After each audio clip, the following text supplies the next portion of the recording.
एक जहाँ गुरुकुल में गुरु वेदांत अपने शिष्यों को भागवतम पढ़ा रहे थे। प्रशस्यम अगवर्षणम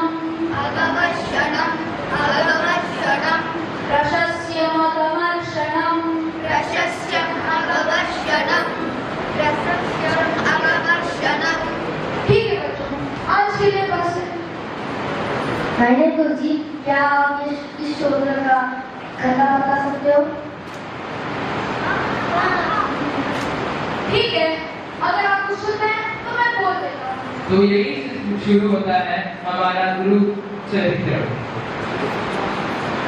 कभी बहुत सालों पहले हमारे भारत में और राजा उत्तानपाद की शासन थी, जिनके दो बीवियां थी, जिनके दो पत्नियां थी, एक सुरुचि और एक सुनीति। दोनों ने एक ही बच्चों को जन्म दिया।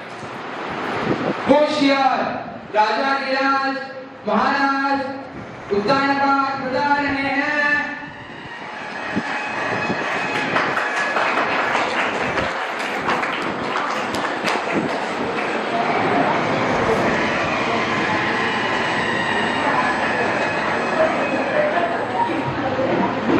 देखिए कितना सुंदर पुत्र है हमारा। इसका नाम क्या रख सकते हैं? ध्रुवा। इसका नाम ध्रुवा रखते हैं। ध्रुवा। सुनिए, इस औरत के साथ मत रहिए। अगर आप इस औरत के साथ रहेंगे तो मैं आपको छोड़ के चली जाऊंगी। जिसकी वजह से सुनीति और उसके पुत्र ध्रुव दोनों महल से बाहर हो जाते हैं। कुछ साल बीत जाते हैं, दोनों बच्चे बड़े हो जाते हैं। एक दिन उत्तम अपने पापा के गोद में खेलते होते हैं। तभी ए पापा, तू कहाँ जा रहा है बदमाश? अगर तुझे अपने पिताजी की गोद में बैठना है तो तुझे मेरे घर से पैदा होना पड़ेगा। यह सुनकर आश्चर्यचकित ध्रुव अपने माँ के पास रोकर जाता है।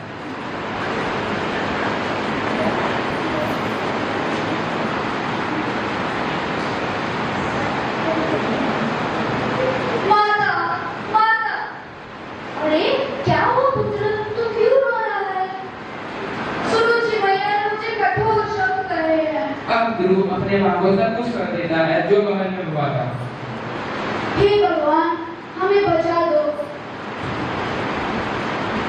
यह सुनकर ध्रुव अपने माँ के बात को गोद में लेता है और मधुबन जाता है नारायण की तपस्या के लिए।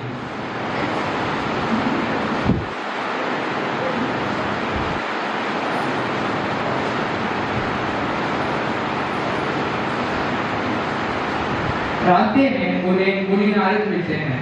नारायण नारायण। अरे छोटे बालक, तुम यहाँ क्या कर रहे हो? प्रणाम गुरुजी, मैं नारायण की तपस्या करने जा रहा हूँ। तुम नारायण की तपस्या करोगे इस उम्र में? घर जाओ पुत्र। नहीं, मुझे सिर्फ नारायण की तपस्या ही करनी है। पुत्र सुनो, यह मधुबन है। यहाँ अनेक सारे खतरनाक जानवर रहते हैं। अगर तुम्हें कुछ हो गया तो घर चले जाओ। उस सब का मुझे कुछ पता नहीं, पर मुझे सिर्फ नारायण की तपस्या ही करनी है। अगर आपको मेरी मदद करना है तो मुझे ज्ञान दो। ठीक है, मैं तुम्हें ज्ञान दूंगा। आओ बैठो। ओम नमो भगवते वासुदेवाय। ओम नमो भगवते वासुदेवाय। अब ध्रुव नारद मुनि से सारे सर्व ज्ञान प्राप्त करता है और नारायण की तपस्या करने चले जाता है। कुछ महीने ध्रुव सिर्फ जंगल में होने वाले फल को खाता है। फिर कुछ महीने उसे त्याग कर वह सूखे पत्ते खाता है। फिर सूखे पत्तों को भी त्याग कर वह सिर्फ पानी पीता है। फिर सब कुछ त्याग कर वह वायु से जीवित रहता है।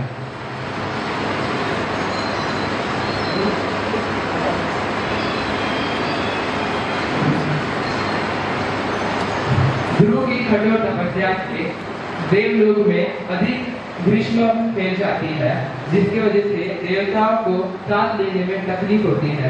सभी देवता मुनि नारद के पास जाते हैं। तभी मुनि नारद नारायण के पास आते हैं। नारायण नारायण प्रभु, देवलोक में अधिक ग्रीष्म फैलने की वजह से सभी देवों को सांस लेने में कठिनाई हो रही है। क्या आप अपने भक्त ध्रुव की पुकार सुन सकते हो? अवश्य। यह कहकर नारायण अपने ध्रुव के पास जाते हैं।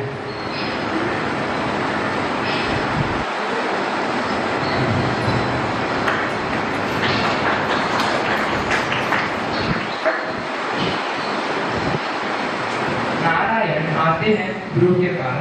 ध्रुव अपनी तपस्या से आंखें नहीं खोल पाता है, जिसकी वजह से नारायण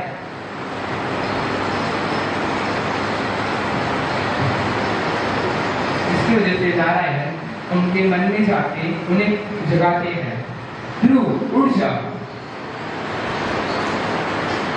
नहीं, आप विष्णु नहीं हो। अगर आप विष्णु हो तो वह रूप धारण कीजिए, जैसे मेरे गुरु नारद मुनि ने कहा था। अब नारायण भगवान मुनि नारद के खुले गए रूप में आते हैं।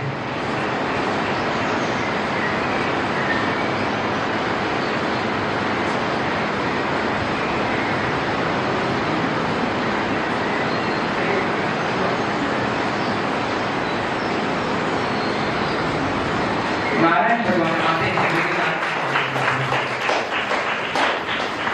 आश्चर्यचकित होता है। ध्रुव के काल में नारायण अपने शब्द से जगाते हैं। प्रभु, मैं कितनी देर से आपकी तपस्या कर रहा हूँ, आप मेरे सामने प्रकट हो गए। हाँ पुत्र, मांगो तुम्हें क्या वर चाहिए? मुझे कुछ वर नहीं चाहिए प्रभु। आपने मुझे संपूर्ण सृष्टि का ज्ञान दिया है। मुझे सिर्फ आपकी भक्ति में निष्ठा रहने की शक्ति दीजिए। मैं तुम्हें इससे भी अच्छा वर दूंगा।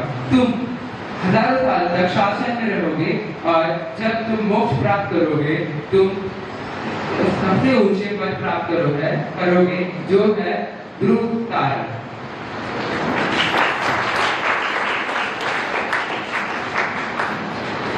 यही से खत्म होता है ध्रुव चरित्र।